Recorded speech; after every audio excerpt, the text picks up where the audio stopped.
Hi friends, welcome back to the channel. In this video, you'll learn how an ordinary doctor from Texas created a drink that sports teams, boxing champions, and billion-dollar corporations all fought over.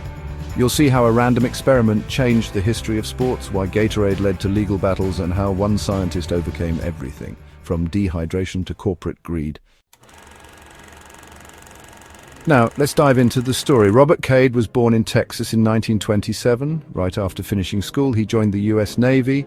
There, he was placed in a medical unit focused on research. In 1948, Cade was discharged and enrolled at the University of Texas. He had to work 2 jobs just to survive and afford tuition.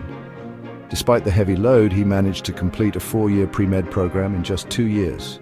By 1961, Cade landed a position at the University of Florida. He headed the nephrology department, gave lectures, and saw patients in his spare time. Nothing extraordinary, you might say, and you'd be right, until everything changed 4 years later.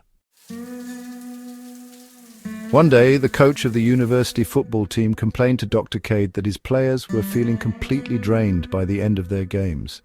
They were squeezed dry, like lemons. Cade, being a physician, was intrigued.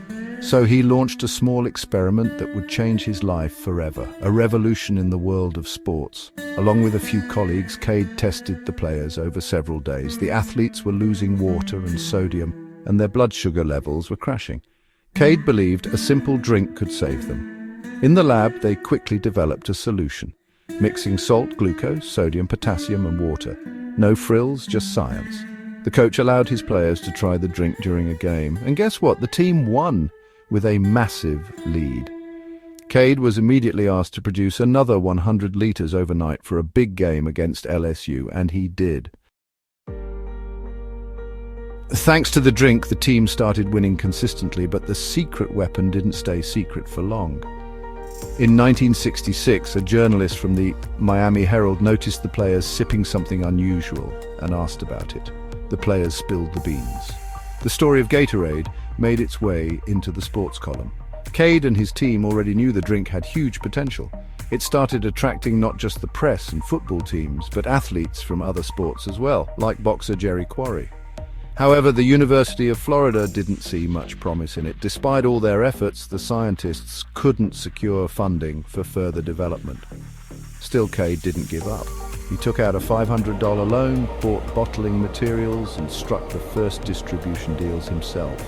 Within a year, their drink caught the eye of canning company Stokely Van Camp.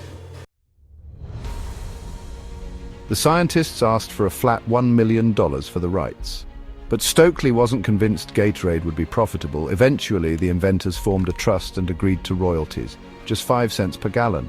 Cade, exhausted, wasn't expecting a miracle. But then, Gatorade exploded in popularity. Within 3 years, the trust's income reached $100,000. The drink became a nationwide sensation, especially among football teams. But then, a twist. In 1971, the University of Florida, which had earlier dismissed the invention, suddenly had a change of heart. They filed a lawsuit demanding 100% of Gatorade royalties, despite contributing nothing to its production. Cade couldn't accept that and decided to fight. He had received his research grants from the federal government, not the university. But the university had its own trump cards. In one of the first Gatorade commercials, their football coach Ray Graves had appeared, plus the brand's name came from the university team, the Gators.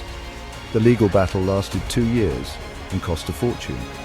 Eventually, the scientist entrepreneurs, low on funds, had to settle. The university received 20% of the royalties.